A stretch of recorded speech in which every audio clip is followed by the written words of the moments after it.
They met in a cafe. 18-year-old Aliya worked as a waitress while studying. She was training to be a pastry chef. Oren already worked as an architect in a small company and often stopped by for a cup of coffee at the cafe near his workplace. These two hearts were made for each other. They didn't even need to speak to each other. Just being in the same room brought joy to both of them. 2 weeks after their first meeting, the young couple started dating, and 3 months later they got married. People said their marriage was made in heaven. They lived in a small apartment provided by Oren's company. It happened that neither of them had any relatives. There was no one closer or dearer to Aliya and Oren than each other. Hey, I am Gabriella, and welcome to Revenge Renditions. Make sure to like this video and subscribe for more awesome videos like this. Let's continue the story. The newlyweds decided that once they had a good house, which Oren had always dreamed of, they would start thinking about a baby. "I want a big family," Oren would say. "Oren, don't scare me. I hope you don't want 7 children," Aliya would reply. "And are you against it?" her husband would ask, kissing her. "I think I won't cope. I won't have enough strength and I'll crumble like a lump of sugar." "Don't worry, Aliya. I won't let you crumble. So get ready to become a mother of many children." 3 years passed in happy married life. Oren had become the chief architect of the company, which had expanded significantly by that time, while Aliya baked pastries to order at home. The spouses were waiting for their new cozy home to be built. Oren carefully thought out every detail when creating the project. He even made a 3-dimensional model of their future nest. Aliya and Oren celebrated their 4th anniversary already in the house of their dreams. The only thing left was to have children so that their laughter would fill all the rooms of the spacious Gonzalez family home. "Aliya, do you still not feel sick in the morning?" Oren would ask his beautiful wife. "Not yet," she would playfully reply. "By the way, not all women get sick. I read that if pregnancy is desired and from both spouses, then a woman usually doesn't feel any discomfort." "That's it then. You'll notice you're carrying the baby only when he's ready to come out," Oren would chirp, showering Aliya's hands with kisses. "You're quite a character," Aliya would laugh, pushing her husband away jokingly. Another year passed, but the long-awaited pregnancy did not occur. "Oren, do you think there's something wrong with me? Why am I still not pregnant?" Aliya asked. "Aliya, my darling, don't worry. We just really want a baby and it's not happening. We need to learn to let go. Trust me. I want a child, or rather children, just as much, if not more than you do. They will come. They must come because I love you so much, my girl, with hair the color of the night." "I love you too, heart stealer of dark-haired girls," Aliya smiled in response. "And here's the fiber I stole. Only one, and loved only one brunette.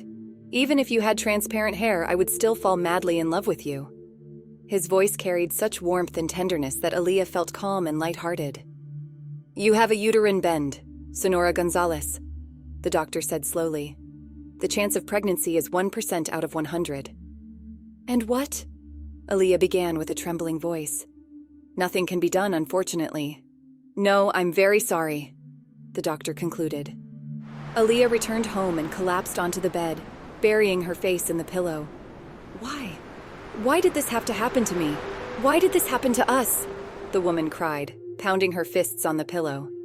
And Oren, is his dream of a large family not meant to come true? No, she couldn't allow this. Aliya decided to have a serious conversation with her husband. She prepared dinner and opened a bottle of good red wine. "My joy, do we have some event today?" Oren asked as he entered the house. "It smells as if Christmas has come."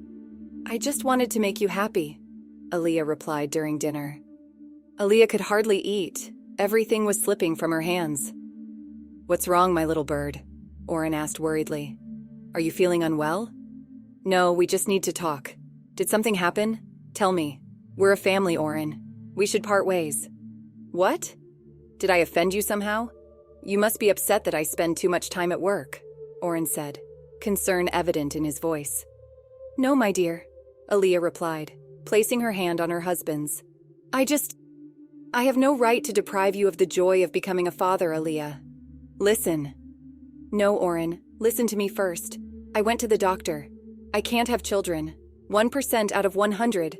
Wait, it's not definite yet." "It is definite." Aliya wiped a tear from her cheek. So you need to find another woman who can give you children. Aliya, I don't need another woman, I need you. He squeezed her hand. But I won't be able to give you babies. This house will be empty, understand? And all your dreams will turn to dust. Aliya, please calm down. You're all I have. You are my heart. Do you understand? Even if I never become a father, I'll be with you. We'll fight. We'll go to the capital, even to the ends of the earth, Oren. Aliya could no longer hold back her tears. They poured out of her grayish-green eyes like a torrent. For several years, the couple had not given up hope of becoming parents. Oren took Aliya to the best doctors in the country and even abroad, but all in vain. Everyone said the same thing. The chances of getting pregnant were close to zero. Oren, darling, Aliya began one day as she walked with her husband along the beach. What if we adopt or foster a child? Then, Aliya, my little bird, I'm not ready to raise someone else's child. I'm sorry, but I understand you. I'm scared too. I've heard all sorts of stories about how children can be different, sick with bad genes that aren't immediately recognizable. And then adoptive parents suffer for the rest of their lives. And as terrible as it sounds, regret their decision. Exactly. They regret it. Imagine we take a baby and then realize that they're nothing like us, neither physically nor internally. What do we do then? Yes, you're right. But sometimes I feel so lonely. My cookies and cakes no longer suffice. The house is big and so empty, Aliya, my darling, please don't cry. Let's organize some kind of club for kids right here at our house, and you can take care of them. How about that idea, Oren? I'm just a pastry chef. What can I do with them? Think about it. If needed, you can get another education. And those children who will fall into your caring, gentle hands will be happy. How do you manage to make me happy so easily? You instill faith in me. It's so important. I would have died without you long ago, my golden architect of human destinies. Wow, you're giving me quite the title. You're just a poet. Oh, stop it. What poet am I? She didn't finish her sentence because a little boy in a green cap crashed right into them. Alejandro, be careful, said the boy's mother, a graceful woman in a bright swimsuit. Sorry for my little rascal, she apologized. It's okay, everything's fine, replied Aliya. That night, Aliya couldn't fall asleep. She was thinking about her husband's words. What if she taught the kids something? Then the house wouldn't be so empty and cold. But what to teach? Aliya used to love embroidery and crochet.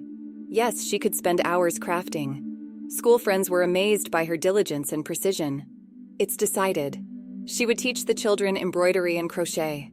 She just needed to remember everything and practice a little. After this thought, the young woman immediately fell asleep. I'm going to teach the children, Oren, Aliya said with a smile at breakfast. That's great, my little bird. What will you teach them?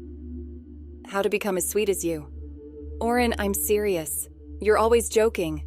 Remember, I used to embroider and crochet before, and then somehow I stopped. I remember. You still haven't finished my portrait, shameless one. He winked at his wife. I'll finish it, my dear, I promise. So I'm planning to teach these kids. Do you think I'll succeed? Of course. All the children in the neighborhood will come running. The house will buzz like a beehive. May the Lord hear your words, Aliya, he said dreamily, pressing his hands to his chest. Aliya Gonzalez had changed beyond recognition. She embarked on a vigorous self-education campaign, recalling all the things her old grandmother had taught her in childhood. She began buying books and magazines with craft patterns and expert advice. Before long, Aliya had her first pupils.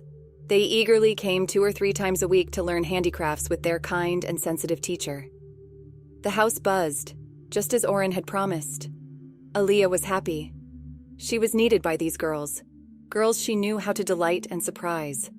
The woman, so lonely and distressed about not being able to become a mother, blossomed. She became more beautiful, as if she were 18 again and had just met her Oren. Several years passed. Aliya, somehow unnoticed, turned 30. It happened the day after her birthday. Aliya was waiting for her husband to come home from work as usual. Her students had already left. Suddenly, there was a knock on the door. Strange, thought Aliya. Oren always opens the door himself. He said, "Is that you?" The woman called through the door. "It's me, my little bird. Open up quickly." Oren's voice came from the other side. "What's wrong, dear?" Aliya stared at the bundle her husband held in one hand while clutching his precious black leather briefcase in the other. Aliya, Oren paused. Is this a doll? Where did you get it? Why, you see, my little bird. And then suddenly the bundle began to move and squeak. Automatically, Aliya took the squeaking bundle from her husband.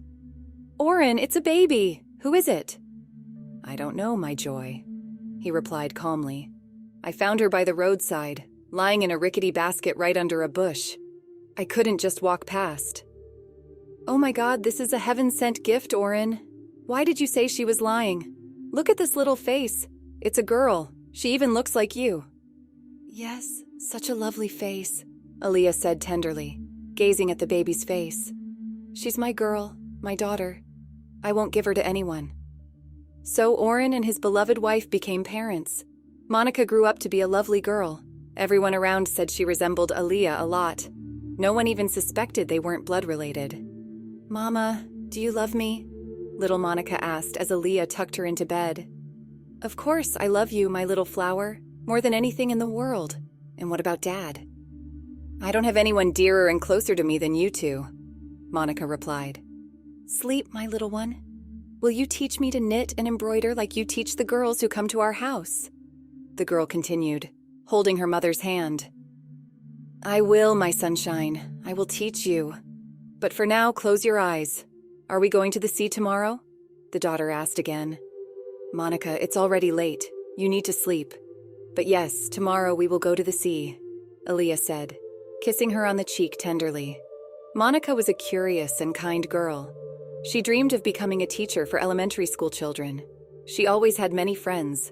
The house was constantly filled with cheerful children's voices, and Aliya never felt lonely or unneeded for a moment. Oren was delighted.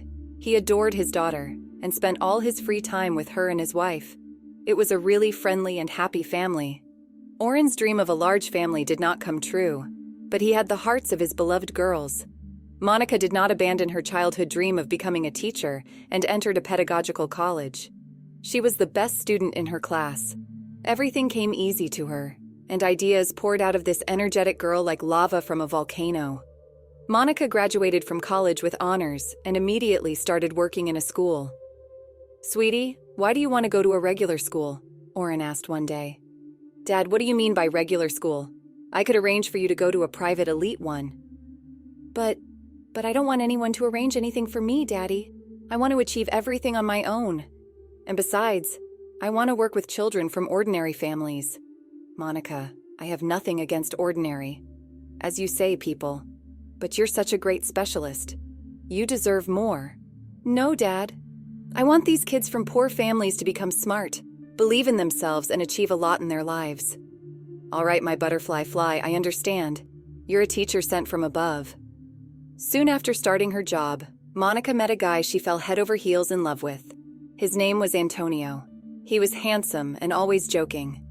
The girl couldn't spend a day without him. They walked along the seashore and talked about books and different parts of the world they wanted to visit. They were very young, and life stretched out before them like a long road to the horizon. Monica, honey, Aliya started a conversation with her daughter one day. You should be careful with your boyfriend with Antonio. Mom, what's wrong? I love him. Is that bad? No, sweetheart, it's not bad. I just worry about you very much. I feel like you take your relationship too seriously, while he seems somewhat frivolous. Mom, Antonio is nice. I believe you, my little flower, but I just don't want you to get hurt. Mommy, everything will be fine, don't worry. She kissed her mother on the cheek and dashed off to her date again. Aliya's fears were confirmed. Perhaps Antonio was a decent guy, but he hadn't learned to take responsibility, and his love turned out to be just words. The school children began their summer vacation, and Monica only worked a few hours a day. The rest of the time she spent at her boyfriend's studio. Antonio called himself an artist, but it seemed he hadn't created anything worthwhile.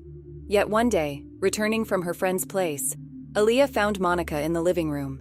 She seemed upset about something. Monica, my girl, Aliya began and paused. The woman's gaze fell on the coffee table in front of the couch where her daughter sat. There lay a pregnancy test. A red cross spoke volumes without words. Mom, don't worry, please. Monica started nervously, clutching a book in her hands. Have you told Antonio yet? Aliya asked. Not yet.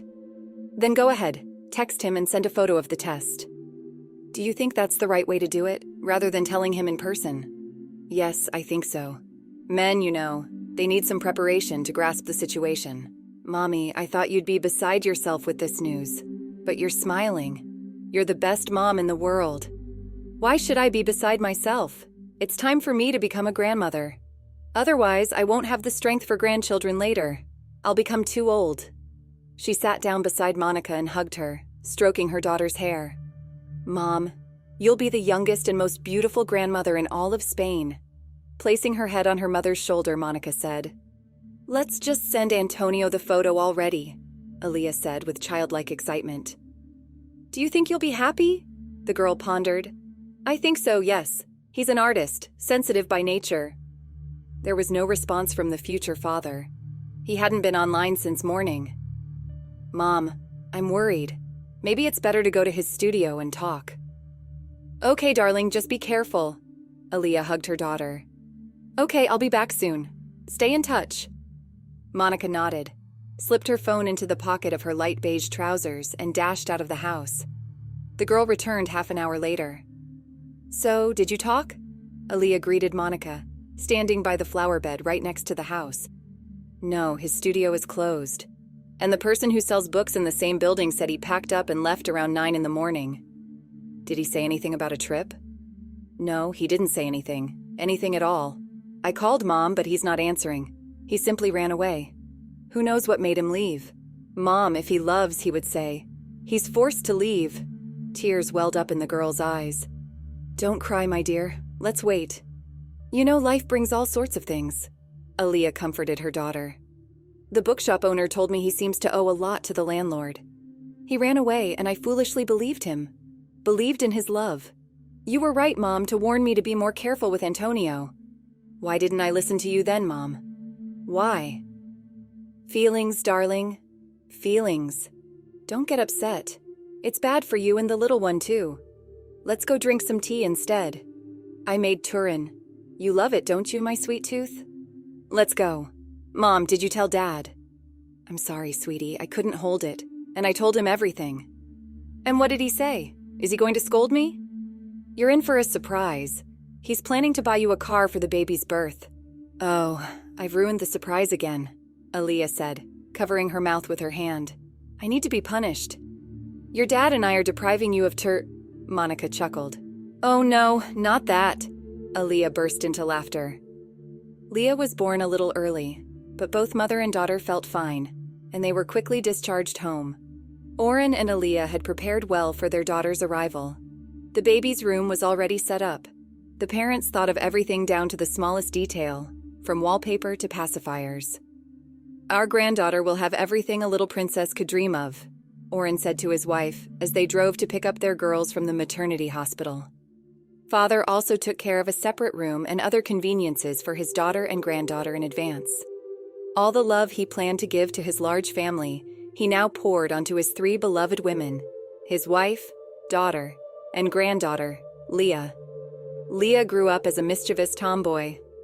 Unlike Monica, who was interested in books, pencils, drawing albums, and modeling clay from an early age, Leah always wanted to be on the move. You should have been born a boy, Monica laughed. Not everyone in the family should be into drawing and crafting, Oren said, lifting his granddaughter in his arms. Don't offend my little fighter, Dad. You should teach her how to shoot so she'll become a fighter, Monica teased. And I will. Do you doubt me? I will teach her, Oren said with certainty. No, Daddy, I don't doubt you of all people, Monica chuckled. No way, no shooting, Aliya intervened in the conversation. I will teach Leah how to bake cookies and make Turin. You two will end up fighting Grandpa and Grandma. Looks like you'll have to have another grandson so you can share. I knew it. I always knew that my daughter was the most sensible in the world. Look at her, she's a real thinker. Oren's dreams came true, albeit many years after they first Aliya in his mind. But they did come true. None of their acquaintances could believe that they rarely argued or quarreled. Their home was a gathering place where joy, happiness, and genuine love reigned. It seemed like a fairy tale world where only fairies, gnomes, and elves lived. But trouble knocked on the door of this fairy tale world when Leah turned 5. Oren fell ill. Doctors diagnosed him with stage 4 brain cancer. My beloved husband, father, and grandfather burned out within a few months. Aliya thought she wouldn't survive this loss. It was so heavy for her to bear. Her love hadn't diminished since they met in that cafe 38 years ago, and now he had left them.